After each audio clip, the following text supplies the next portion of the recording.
Assalamualaikum warahmatullahi wabarakatuh. Perkenalkan nama saya Warahmiyanti dengan NIM S1 S1 24022.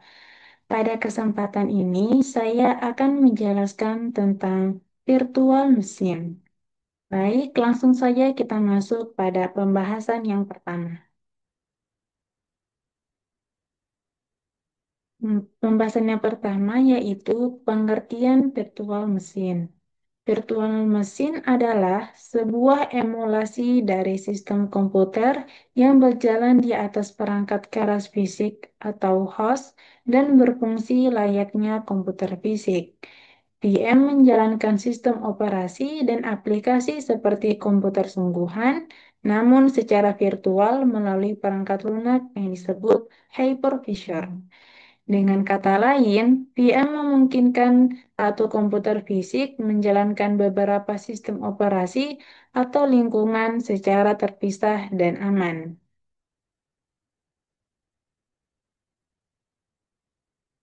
Masuk pada pembahasan yang kedua, jenis virtual mesin. Jadi, virtual mesin itu memiliki dua jenis. Yang pertama, sistem virtual mesin dan proses virtual mesin. Sistem virtual mesin itu menyediakan lingkungan virtual lengkap yang mereplikasi perangkat keras fisik. Digunakan untuk menjalankan sistem operasi tamu secara penuh, dan untuk contohnya itu VMware SQ, Microsoft Hyper-V, VirtualBox, dan KVM. Nah, untuk proses virtual mesin, dia itu dirancang untuk menjalankan satu aplikasi atau proses tertentu. Tidak menyediakan sistem operasi lengkap, hanya menyediakan lingkungan eksekusi. Untuk contohnya proses virtual mesin itu, yaitu Java Virtual Machine dan Common Language Runtime. Selanjutnya kita masuk pada pembahasan yang ketiga yaitu manfaat virtual mesin. Jadi di sini ada empat manfaat virtual mesin yaitu menghemat biaya perangkat keras. Jadi virtual mesin memungkinkan satu komputer fisik menjalankan banyak sistem sehingga tidak perlu membeli banyak perangkat. Ini sangat mengurangi biaya pengadaan hardware. Manfaat yang kedua, menjalankan banyak sistem operasi di satu komputer. Jadi, virtual mesin memungkinkan pengguna menjalankan lebih dari satu sistem operasi dalam satu perangkat secara bersamaan. Misalnya, seseorang dapat menjalankan Windows dan Linux di satu laptop atau komputer. Selanjutnya, manfaat yang ketiga, cocok untuk uji coba dan pengembangan software.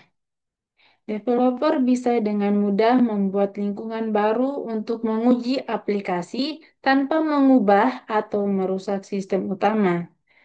Jika terjadi kesalahan atau crash, cukup hapus atau reset VM tersebut, lalu mulai dari awal tanpa memengaruhi perangkat utama.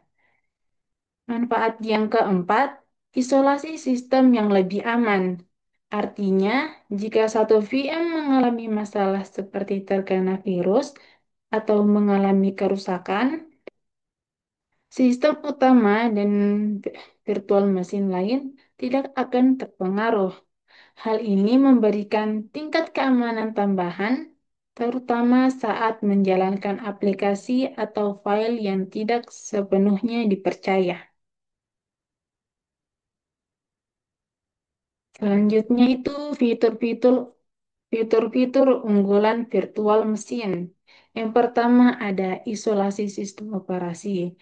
Jadi setiap virtual mesin berjalan terpisah sehingga kerusakan atau virus di satu virtual mesin tidak memengaruhi sistem utama atau VM lainnya.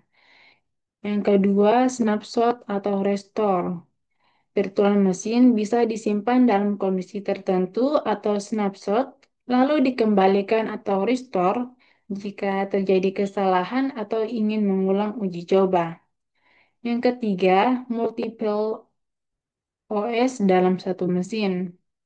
Virtual machine memungkinkan menjalankan beberapa sistem operasi seperti Windows, Linux, dan lain-lain secara bersamaan di satu perangkat. Lalu fitur yang keempat, portabilitas. Virtual machine disimpan dalam bentuk file sehingga mudah dipindahkan ke komputer lain tanpa install ulang. Lalu fitur selanjutnya itu skalabilitas. Virtual machine dapat dengan cepat dibuat, digandakan, atau dihapus sesuai kebutuhan, terutama di lingkungan cloud. Lalu fitur selanjutnya isolasi keamanan. Jadi virtual machine itu cocok untuk menguji malware atau software yang berisiko karena terisolasi dari sistem utama. Lalu fitur fitur yang terakhir, manajemen sumber daya. Jadi pengguna dapat mengatur penggunaan CPU, RAM, dan disk pada setiap virtual machine untuk efisiensi sistem.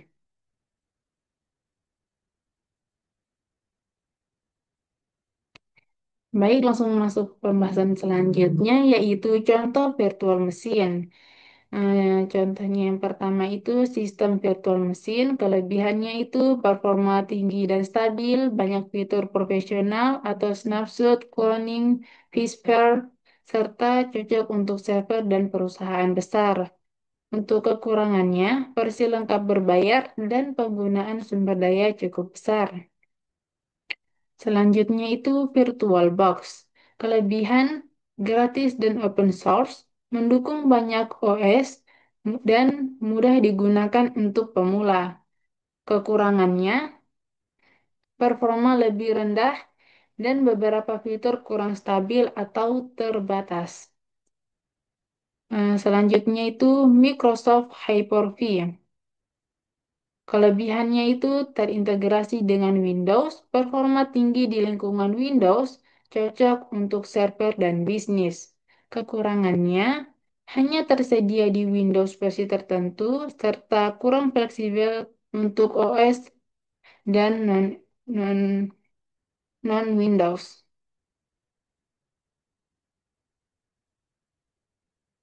Selanjutnya itu KVM Linux. Kelebihannya itu gratis dan open source, sangat efisien di server Linux, banyak digunakan di cloud seperti AWS, Google Cloud. Kekurangannya hanya berjalan di Linux, kurang ramah bagi pengguna baru atau non-teknis.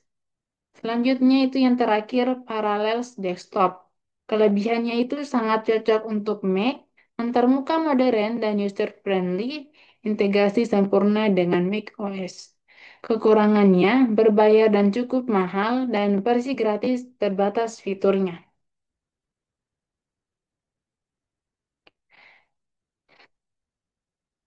Baik, selanjutnya itu saya akan memberikan tutorial cara download dan install VirtualBox terbaru di Windows.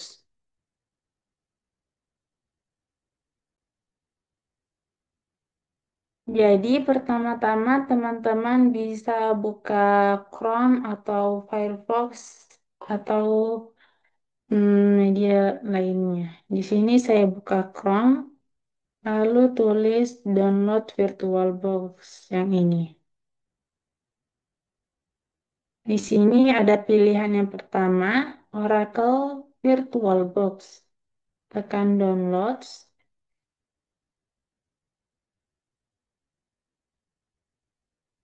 Nah, di sini itu ada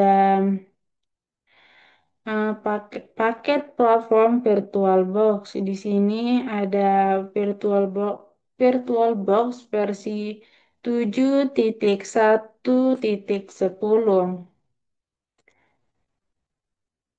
Di sini ada beberapa pilihan atau ada untuk Windows, macOS, Linux, dan Solaris.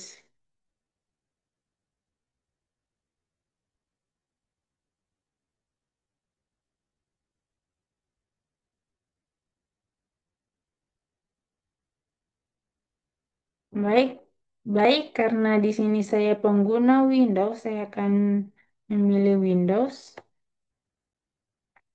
Di sini teman-teman bisa lihat proses downloadnya.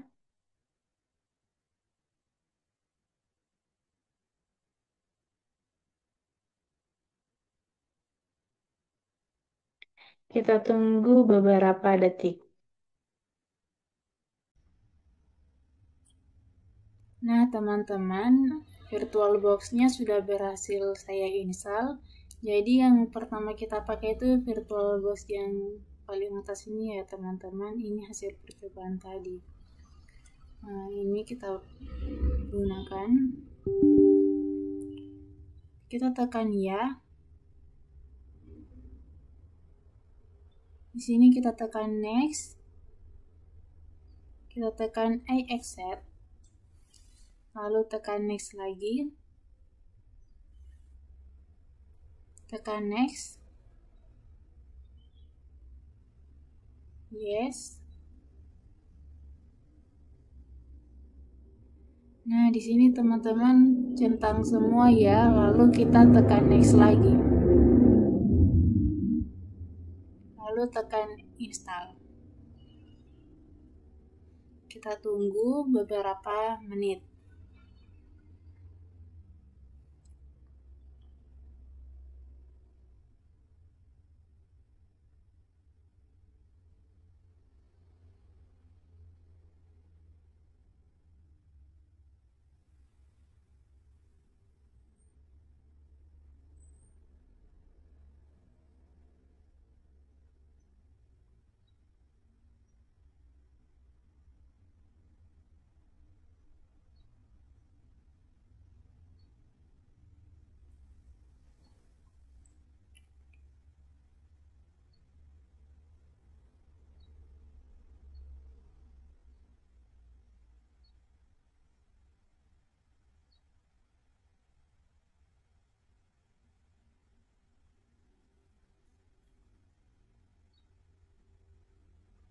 Nah, VirtualBox-nya sudah berhasil diinstal, lalu kita tekan finish.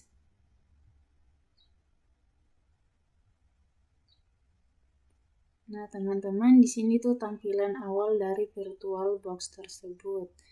Nah, jadi seperti itulah kurang lebih cara menginstal VirtualBox di Windows.